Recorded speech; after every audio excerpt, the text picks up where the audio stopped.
Mes petits potes, très content de vous retrouver aujourd'hui pour une nouvelle vidéo sur le Paris Saint-Germain, puisque ça y est, Joao Neves est un joueur du Paris Saint-Germain. Ça va être officiel dans les prochaines heures. Probablement que l'interview, la présentation officielle et l'annonce officielle du PSG se fera demain. Mais en tout cas, aujourd'hui et hier, il y a déjà eu des avancées significatives, puisque comme vous pouvez le voir sur les images que je vous diffuse juste là, il a pris l'avion, on l'a vu à l'aéroport, et ça y est, aujourd'hui, ça a été annoncé par Fabrice Hawkins. Il passe donc sa visite médicale à Paris et donc l'annonce se fera dans les heures qui suivent, donc peut-être ce soir, mais je pense que ça se fera demain pour bien terminer la semaine. Une semaine et un mois qui globalement vous a pas mal agité, hein. C'est vrai que vous le savez, je suis quelqu'un de très optimiste, donc moi je dis patience, il reste encore un mois. Et c'est vrai qu'il y avait le FC pressé qui a mis un gros pressing, quoi. Ouais, Campos, qu'est-ce qu'il fait? Il est en train de dormir, on n'avance pas, hein. Les autres clubs, ils avancent, alors que c'est pas vrai, il y en a un ou deux qui ont avancé un petit peu leur pion, mais globalement, ça bouge très très peu. Il me semble qu'il y avait eu, à date, l'année dernière, une sorte de 27 gros transferts ou quelque chose comme ça. Il y avait une stat qui était sortie, alors que cet été, on voit que c'est beaucoup plus calme, forcément. Il y a l'Euro, les JO, et puis il y a tout simplement des dossiers compliqués aussi, parce que je tiens à rajouter l'info qui est sortie aussi dans ce deal. On va résumer tout ça en début de vidéo avant de passer aux statistiques, mais c'est Renato Sanchez. Renato Sanchez va retrouver le Benfica, prêt avec option d'achat. Tout est réglé entre les clubs. Le PSG a autorisé son milieu à voyager. Donc, pourquoi je dis ça ? Tout simplement parce qu'un transfert, les amis, il faut penser à tout ça. Il faut avoir le recul et la lucidité de penser à tout ça. Un transfert, c'est compliqué. Un transfert, c'est long. Et c'est pas parce que ça prend du temps que tu n'y as pas pensé en amont ou que tu t'y prends à la dernière minute. C'est juste qu'un transfert, c'est long. Et encore plus, quand tu négocies un Joao Neves donc, qui a un certain prix, parce qu'à la base, on nous parlait de la clause, bon, on va y revenir, mais du coup, là, il y a carrément un autre joueur dans le deal. Donc, il y a des négociations, il faut se mettre d'accord avec le club, il faut se mettre d'accord avec Joao Neves, avec son agent, etc. Et il faut se mettre d'accord aussi avec Renato Sanchez, qu'il accepte d'aller là-bas, qui lui se met d'accord avec le Benfica. Donc, tout ça, c'est compliqué, c'est complexe et ça prend du temps. Et ça, j'ai l'impression que certaines personnes oublient. Ils pensent qu'on est dans FIFA et qu'en fait, t'envoies un mail, oh, je veux tel joueur, ok, tiens, combien tu proposes? Tiens, je propose 80, ok, j'accepte et terminé, bonsoir. Ça se fait en 2-3 jours. Non, il y a un planning aussi. T'es plus ou moins occupé par certains autres dossiers, par ta vie personnelle. Les joueurs sont dispo, pas dispo. Bref, il y a tout un agenda, il y a plein de choses à quadriller et ça prend du temps. Je tiens à le rappeler quand même parce qu'il y a certaines personnes, ou plus ou moins peut-être des jeunes, qui l'oublient ou qui n'y pensent pas. C'est important de le garder en tête et donc il y a des transferts qui prennent du temps. Bref, cette intro était un petit peu longue, désolé, on est parti pour la vidéo. Je vais vous présenter Joao Neves, même si vous connaissez plus ou moins le joueur parce que vous en avez déjà pas mal entendu parler depuis juin, comme nous disait Fabrice Hawkins. Je vais revenir sur les tweets du transfert, on va revenir sur tout et je vais vous le présenter en statistiques.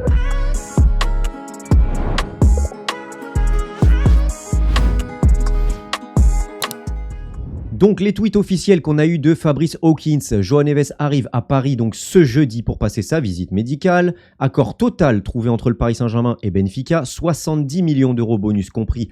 On va y revenir, contrat de 5 ans, donc jusqu'en 2029. Gros travail de Luis Campos et Luis Enrique, c'était la priorité au milieu comme révélé depuis donc le 13 juin. Donc c'est pour ça que je vous dis, vous en avez déjà pas mal entendu parler. Quand je vous présenterai Joao Neves juste après, je vais pas vous présenter Neves, oui il a fait tant de matchs en Liga NOS, il a tel âge, il fait quelle taille, etc. Peu importe. Ça, vous le savez, on va rentrer dans plus de détails qui sont un peu plus importants pour ce qu'il va apporter au PSG et qui il est réellement. On a eu donc un autre tweet. Donc aujourd'hui, visite médicale en cours pour Joao Neves dans la foulée, signature de son contrat de 5 ans. Donc ce sera soit ce soir l'officialisation du Paris Saint-Germain, soit demain.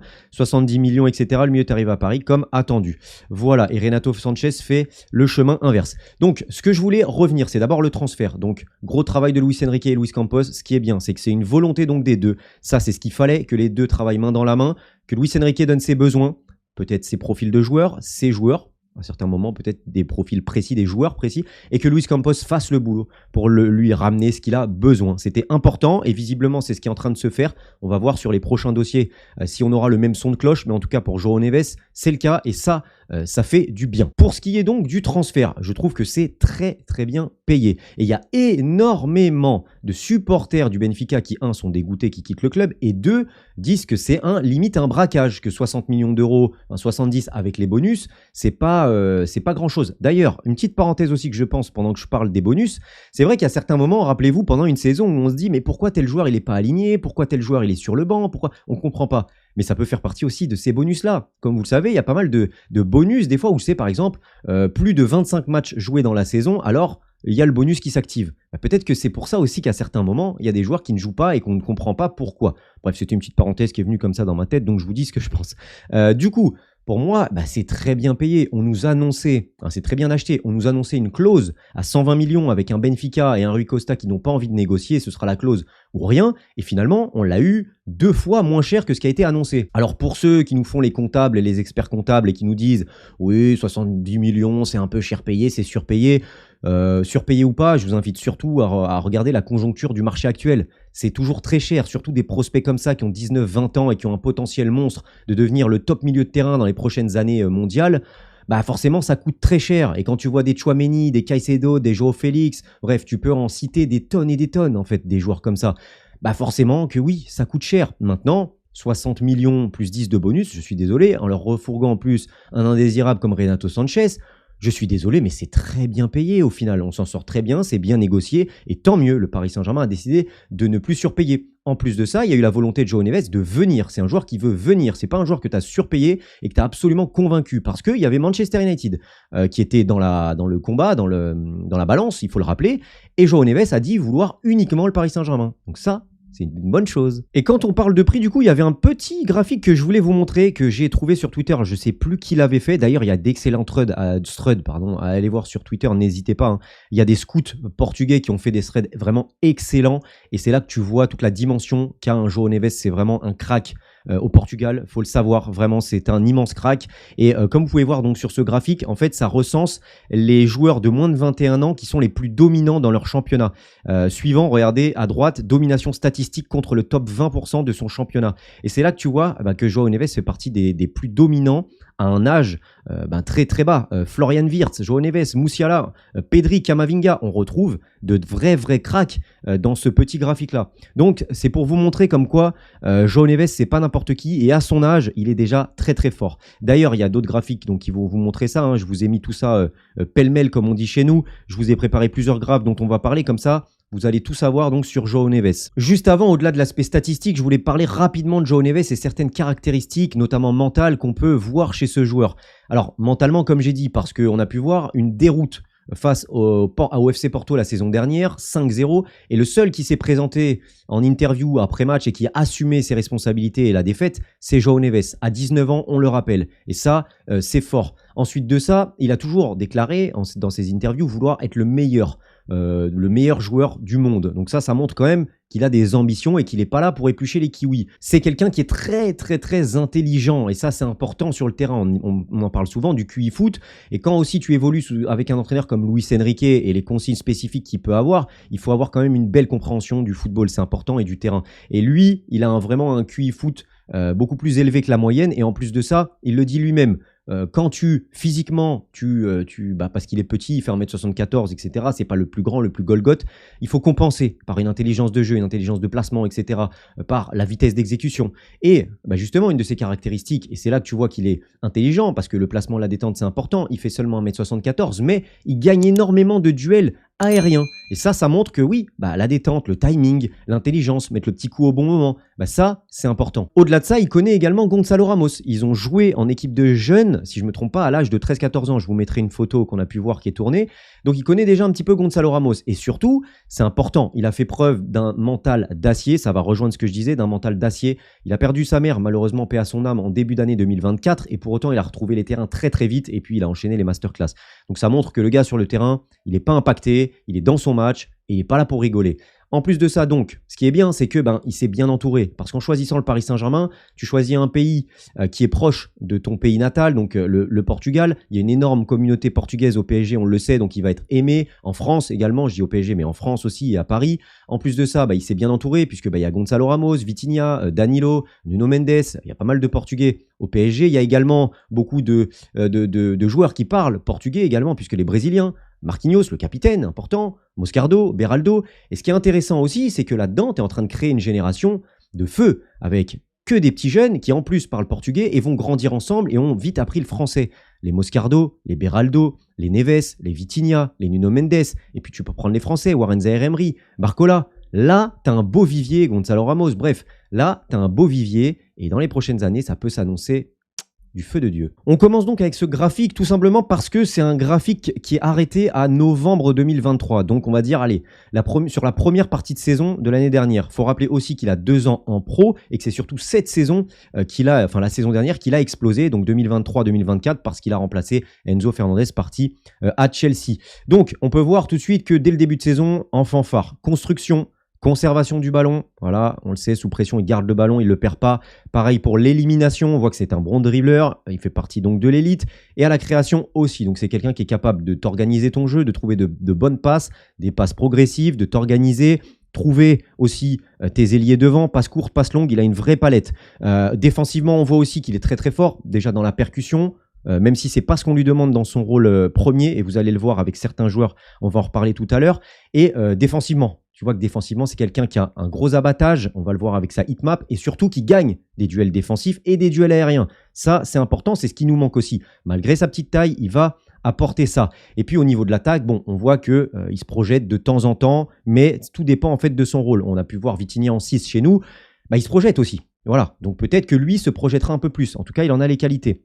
On passe à un autre graphique. Ça, c'est la comparaison. On parlait tout à l'heure de joueurs dominants. Le premier graphe que je vous ai montré, le petit tableau, c'est là que tu peux voir que oui, par rapport au milieu médian de D1 du Portugal, voilà, j'ai peut-être pas besoin d'en parler trop longtemps.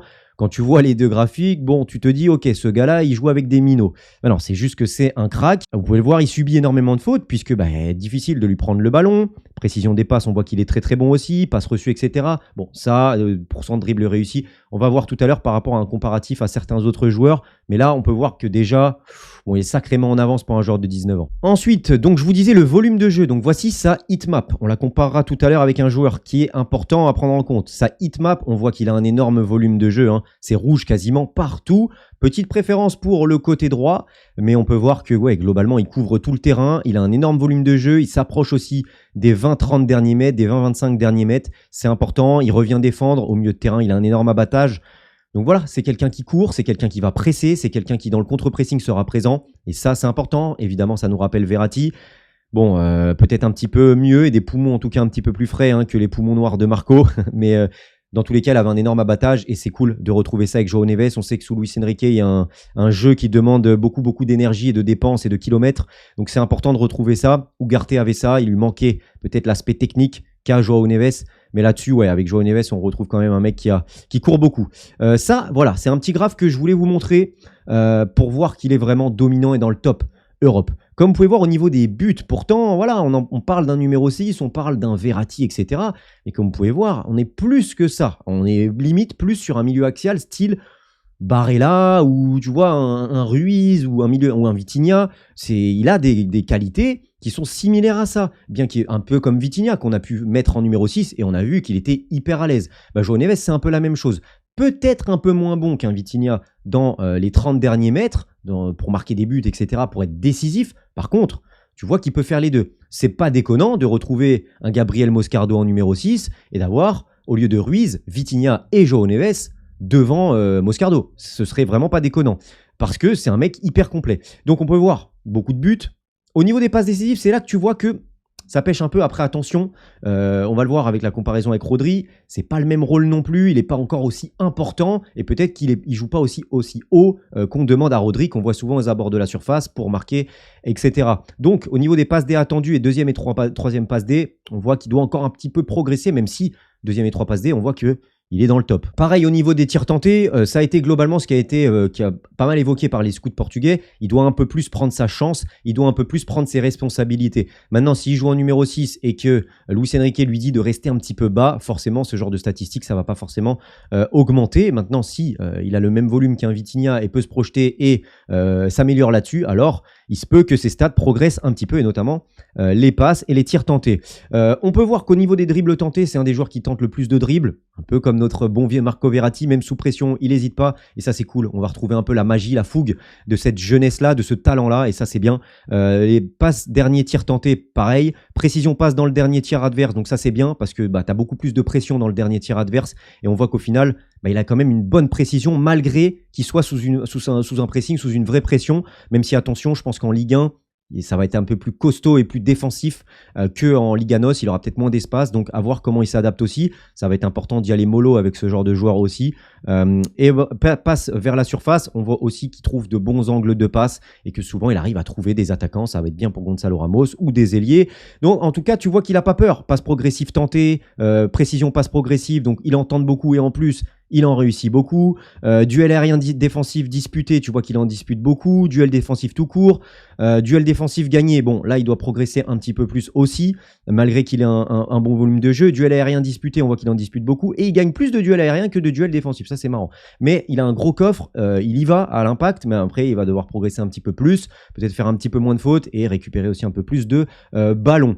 Mais bon, dans une équipe qui, globalement, a la balle, ça va, on va pas lui demander un énorme travail défensif. Ça va être surtout un travail de contre-pressing plus qu'un travail défensif parce qu'on n'est pas en bloc bas à défendre et à subir. Donc c'est pas forcément très très important et très impactant.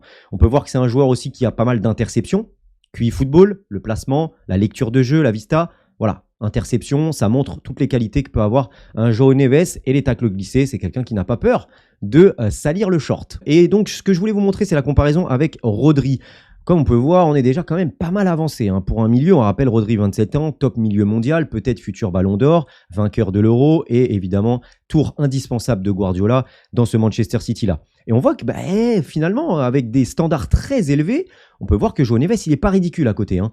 D'ailleurs, il dispute duel défensif gagné, il en gagne plus, il en dispute plus. Action défensive réussie, on voit qu'il en réussit même plus.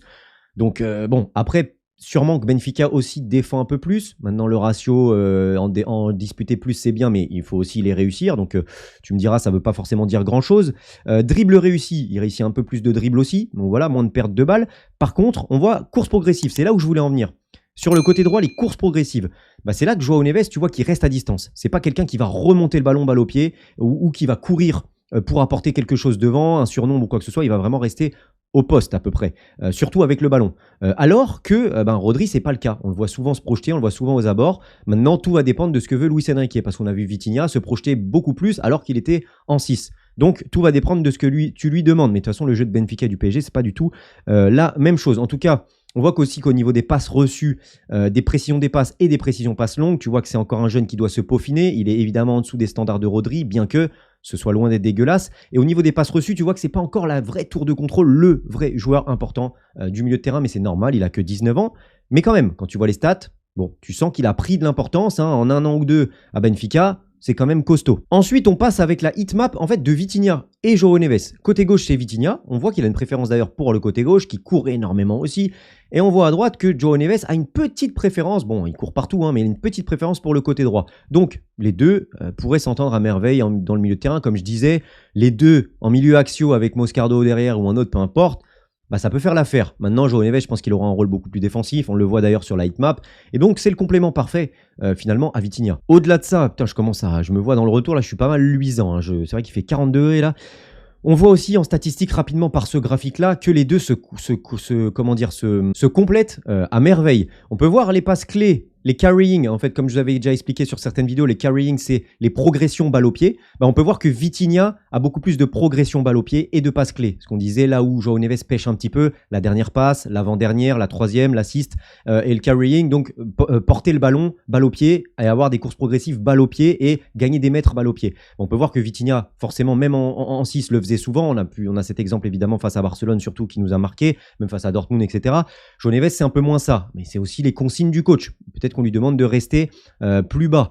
Donc voilà, ça peut s'expliquer aussi comme ça. Sinon, on voit qu'ils sont très très complémentaires et qu'ils se ressemblent aussi. Hein. On voit les progressive passes et les passes vers l'avant. Les deux sont très très bons et sont quasi similaires. Et puis bah, forcément, les actions défensives. On voit que João Neves défend bien plus et a un rôle plus défensif que lui. Donc voilà, c'est là que tu vois que là, tu as un milieu hyper complet grâce aux deux. Et les deux se complètent à merveille. Et là, en fait, c'est une petite comparaison avec Bruno Guimaraes, le numéro 6 qu'on voulait tous au Paris Saint-Germain, qui a joué 6 cette saison puisque Tonali était suspendu pendant un an. Et ben, on peut voir que c'est pas dégueu. Encore une fois, qu'est-ce qui fait la différence? Les passes clés, comme avec Vitinha, parce que le rôle est différent, et comme avec Rodri, parce que eux montent beaucoup plus, ont plus d'impact dans les derniers mètres, alors que João Neves reste beaucoup plus bas. Et comme j'ai dit, c'est sûrement une consigne du Benfica. En tout cas, on verra cette saison ce que ça va donner, puisque comme j'ai dit, Vitinha, lui, se projetait. En tout cas, pour le reste, ah bah, c'est pas dégueulasse, hein, João Neves. Passe progressive, il est meilleur. Beaucoup plus d'actions et de duels défensifs côté João Neves. On voit que les deux ne portent pas le ballon. Bruno Guimaraes reste à distance. Donc là, on est plus sur une qualité de passe de jeu long qui est décisif. On voit que même en restant aux abords du milieu de terrain, il arrive à donner de bons ballons décisifs. Donc ça va être à João Neves aussi de progresser à ce niveau-là, d'être un peu plus un archer, un peu plus clairvoyant. Mais tu vois que finalement, voilà, on a deux milieux de terrain quand même très complets. Et que malgré son âge, face aux milieux expérimentés comme des Rodri et des Bruno Guimaraes, ben on est loin d'être dégueulasse. Et puis là, je vous avais mis avec Vitinha, comme vous pouvez voir, les courses vers l'avant, le carrying en bas. On voit que ce n'est pas exactement le même rôle, mais que les trois se complètent à merveille. Voilà. Voilà les amis, je suis transpirant là, je me vois en entier. Wow, c'est compliqué. J'espère que cette petite vidéo vous aura plu. En résumé, pour moi, on a vraiment fait une super pioche. Je pense qu'il va s'adapter à merveille parce que le contexte fait qu'il va être accueilli parfaitement par les supporters, par les joueurs. Il va pouvoir s'acclimater rapidement. En plus d'avoir un mental d'acier, d'être un joueur qui n'a peur de rien, qui sur le terrain réalise de très belles choses, qui a déjà beaucoup de bagages, malgré qu'il soit très jeune, qu'il ait beaucoup de maturité et d'intelligence, et ça c'est très important. Je pense que c'est pas pour rien si c'était la volonté dès le départ de Luis Enrique et de Luis Campos. En plus de ça, évidemment, l'avenir s'annoncera Dieu vu le nombre de joueurs de 20-21 ans que tu as. Alors, le petit bémol, et vous le savez, pour moi, ça a quand même une importance, c'est l'expérience. On manque de joueurs d'expérience. J'espère qu'on va en recruter par la suite dans ce dernier mois de mercato. Tu as un Fabien Ruiz qui a gagné l'Euro. Ça peut entourer plus ou moins certains joueurs, mais pour moi, il en manque un petit peu quand même. Maintenant, voilà, c'est un joueur vraiment très complet. C'est un joueur, faut pas se tromper. C'est pas Marco Verratti, c'est un peu plus complet, même s'il y a des similitudes. Et il faut pas se fier à sa petite taille, à son petit physique, son petit gabarit. C'est quelqu'un qui met beaucoup d'impact, qui récupère des ballons, qui n'a pas peur d'aller au duel, qui remporte pas mal de duels aériens, qui a une grosse faculté mentale à s'adapter, à réussir, etc., etc., qui a énormément d'ambition et ça colle parfaitement avec nous et surtout qui voulait venir. Donc, pour moi, c'est le deal parfait. Voilà les amis, bien sûr, il va falloir faire très attention, il va pas falloir s'enflammer, je le dis souvent, mais comme dans le positif comme dans le négatif, hein, on s'est enflammé pour Ugarte et pour autant, bon, bah, finalement, on s'est un petit peu trompé. Pareil, il ne faut pas taper sur João Neves si jamais il rate un ou deux matchs dès le début. Et il faut y aller piano piano, comme diraient nos amis italiens. Voilà les gars, j'espère que cette petite vidéo vous aura plu. On se retrouve très vite et d'ici là, portez-vous bien et surtout, n'oubliez pas d'être heureux. Ciao.